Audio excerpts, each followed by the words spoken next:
Once again happy Ugadi to all. ಹಬ್ಬ ತಕ್ಷಣ ಜೋಶ್ ಇರುತ್ತಲ್ವ. ಮಾರ್ನಿಂಗ್ ಬೇಗ ಎದ್ದು ಅಡುಗೆಗೆ ಏನೇನು ಬೇಕೋ ವೆಜಿಟೇಬಲ್ಸ್ ಎಲ್ಲ ಕಟ್ ಮಾಡಿ ಇಟ್ಕೊಂಡು ಮನೆಗೆ ತೋರಣ ಕಟ್ಟಿ ಮನೆಯೆಲ್ಲ ಗುಡಿಸಿ ಸಾರಿಸಿ ಎಣ್ಣೆ ಸ್ನಾನ ಮಾಡಿ ಲೈಕ್ ಪೂಜೆ ಮಾಡೋದು ಇದೊಂಥರ ತುಂಬ ಖುಷಿ ಅಲ್ವಾ.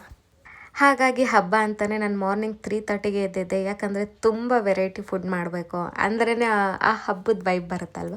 ಅದಕ್ಕೆ ಮಾರ್ನಿಂಗ್ 3:30ಗೆ ನಾನಿದ್ದೆ. ಆಫ್ಟರ್ ಅರ್ಧ ಗಂಟೆ ನನ್ನ ಹಸ್ಬೆಂಡ್ ಕೂಡ ಎದ್ದು ಎಲ್ಲ ಕೆಲಸ ನನಗೊಬ್ಬಳಿಗೆ ಕಷ್ಟ ಆಗುತ್ತೆ ಅಂತ ಹೇಳಿಬಿಟ್ಟು ಅವ್ರು ಕೂಡ ನನಗೆ ಸಪೋರ್ಟ್ ಮಾಡಿದ್ರು. ಎದ್ದು ಅವರು ಕಸ ಎಲ್ಲ ಗುಡಿಸಿ ಸಾರಿಸಿ ತೊಳೆದು ತೋರಣ ಎಲ್ಲ ಕಟ್ಟಿ ಎಣ್ಣೆ ಸ್ನಾನ ಮಾಡಿ ಅವ್ರು ಪೂಜೆ ಮಾಡೋಕ್ಕೆ ಸ್ಟಾರ್ಟ್ ಮಾಡಿದ್ರು. ಅಷ್ಟರಲ್ಲಿ ನಾನು ಅಡುಗೆ ಎಲ್ಲ ರೆಡಿ ಮಾಡಬೇಕಿತ್ತು.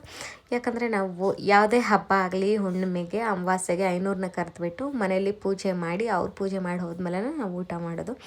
ಇನ್ಫ್ಯಾಕ್ಟ್ ನಾವು ಹೇಳಬೇಕಂದ್ರೆ ಮಾರ್ನಿಂಗ್ ಎಲ್ಲ ಕೆಲಸ ಮಾಡೋಷ್ಟೊತ್ತಿಗೆ ನಾವು ಮಾರ್ನಿಂಗ್ ಬ್ರೇಕ್ಫಾಸ್ಟ್ ಕೂಡ ಮಾಡಿರಲಿಲ್ಲ ಆ್ಯಂಡ್ ಟೀ ಕೂಡ ಕುಡ್ದಿರಲಿಲ್ಲ. ಇದು ಮಾಡೋದಕ್ಕೇ ಇಷ್ಟೊಂದು ಟೈಮ್ ತಗೊಂತು. ಯಾಕಂದರೆ ಇದನ್ನೆಲ್ಲ ನಾನು ಒಬ್ಬಳೇ ಮಾಡಬೇಕಿತ್ತು.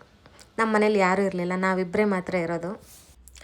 ಒಬ್ಬಟ್ಟಿಗೆ ಬೇಳೆ ಎಲ್ಲ ಕುಕ್ಕರ್ಗೆ ಹಾಕಿ ಅದನ್ನು ತೆಗೆದು ಮತ್ತು ಮಿಕ್ಸಿ ಹಾಕ್ಕೊಂಡು ತೆಗ್ದೆ. ಬೇಳೆ ಸ್ವಲ್ಪ ಹೊತ್ತಿತ್ತು, ಪರವಾಗಿಲ್ಲ. ಬಟ್ ಅದನ್ನು ಅಷ್ಟೊಂದೇನು ಹೊತ್ತಿರಲಿಲ್ಲ, ಒಬ್ಬಟ್ಟು ಮಾಡೋ ಥರ ಇತ್ತು ಹೂರ್ಣ. ಆಮೇಲೆ ಸಾಂಬಾರಿಗೆಲ್ಲ ರೆಡಿ ಮಾಡಿಕೊಂಡೆ. ವೆಜಿಟೇಬಲ್ಸ್ ಎಲ್ಲ ಮಾರ್ನಿಂಗ್ಗೆ ಕಟ್ ಮಾಡಿ ಇಟ್ಕೊಂಡಿದ್ದೆ. ನನಗೆ ಅಡುಗೆ ಮಾಡೋಬೇಕಾದ್ರೆ ಅಷ್ಟೊಂದು ಕಷ್ಟ ಅನ್ನಿಸ್ಲಿಲ್ಲ. ಸಮ್ಟೈಮ್ಸ್ ನಾವಿಬ್ಬರೇ ಇದ್ದರೆ ಏನು ಮಾಡ್ತೀವಿ ಅಂದರೆ ಅಡುಗೆ ಮಾಡೋ ಟೈಮಲ್ಲೇ ವೆಜಿಟೇಬಲ್ಸ್ ಎಲ್ಲ ಕಟ್ ಮಾಡ್ಕೊತೀನಿ. ಬಟ್ ಇವಾಗ ನಾನು ತುಂಬ ಮಾಡಬೇಕಾಗಿದ್ದರಿಂದ ನಾನು ಅರ್ಲಿ ಮಾರ್ನಿಂಗ್ಗೆ ಬೇಗ ಎದ್ದು ಎಲ್ಲ ಕಟ್ ಮಾಡಿ ಇಟ್ಕೊಂಡಿದ್ದೆ.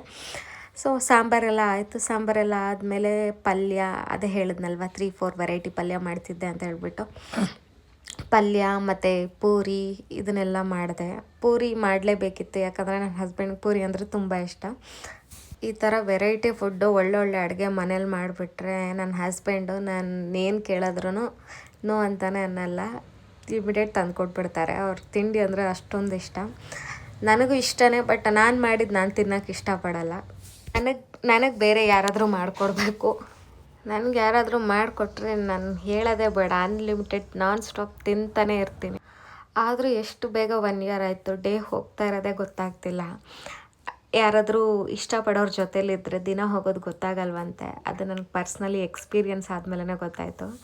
ಇನ್ಫ್ಯಾಕ್ಟ್ ಒಂಥರ ಸಿಂಗಲ್ ಲೈಫ್ ಒಂಥರ ಬೋರಿಂಗ್ ಆಗಿತ್ತು. ಇವಾಗ ನಾನು ನನ್ನ ಹಸ್ಬೆಂಡು ಜೊತೇಲೆ ಅಡುಗೆ ಮಾಡಿಕೊಂಡು ಊಟ ಮಾಡ್ಕೊಂಡು ಎಲ್ಲಾದರೂ ಹೋಗ್ಬೇಕಂದ್ರೂ ಒಟ್ಟಿಗೆ ಹೋಗ್ತೀವಿ ಬರ್ತೀವಿ, ಏನೋ ಒಂಥರ ಖುಷಿ. ಲೈಕ್ ಈವ್ನಿಂಗ್ ಇಬ್ಬರು ಕೆಲಸದಿಂದ ಬರ್ತೀವಿ, ಅವ್ರಿಗೆ ನಾನು ವೆಯ್ಟ್ ಮಾಡ್ತಿರ್ತೀನಿ. ಸಮ್ಟೈಮ್ಸ್ ಅವ್ರು ಬೇಗ ಬಂದರೆ ನನಗೋಸ್ಕರ ಅವ್ರು ವೆಯ್ಟ್ ಮಾಡ್ತಾ ಇರ್ತಾರೆ. ಮನೆಯಲ್ಲೆಲ್ಲ ಕೆಲಸ ಮಾಡಿ ನನಗೆ ಅಂತ ಟೀ ಕಾಫಿ ಎಲ್ಲ ರೆಡಿ ಮಾಡಿ ಇಟ್ಟಿರ್ತಾರೆ.